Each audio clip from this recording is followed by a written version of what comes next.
ভারত ছিল একটি ধর্মনিরপেক্ষ রাষ্ট্র। এটি এখন পরিণত হয়েছে কালের পরিক্রমায় একটি হিন্দুত্ববাদী রাষ্ট্রে। সেখানে মাইনরিটিকে তারা বলে যাচ্ছে যে পাকিস্তান বা বাংলাদেশে চলে যাওয়ার উপদেশ তারা দিচ্ছে। রাষ্ট্রের সর্বোচ্চ ব্যক্তিরাও মুসলমানদের প্রতি তাদের ঘৃণা ব্যক্ত করে যাচ্ছে ক্রমাগতই। এটি আমরা আশা করি না। ভারতের মতো একটি বৃহৎ গণতান্ত্রিক রাষ্ট্রে সব ধর্মের লোক নিরাপদে বসবাস করবে, এটাই তো আমরা প্রতিবেশী হিসাবে চাই।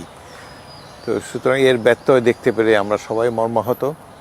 ভারতের মুসলমানদের জন্য আগামী দিনগুলো আরও কঠিনতর হবে। তাদের উপর অত্যাচার নির্যাতন আরও বেড়ে যাবে।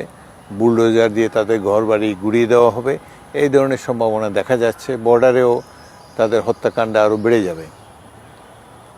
সুতরাং এই পরিস্থিতিতে বাংলাদেশে যে ধর্মভিত্তিক রাষ্ট্র যারা, তাদের যদি আরও উত্থান ঘটে তাহলে অবাক হওয়ার কিছু থাকবে না।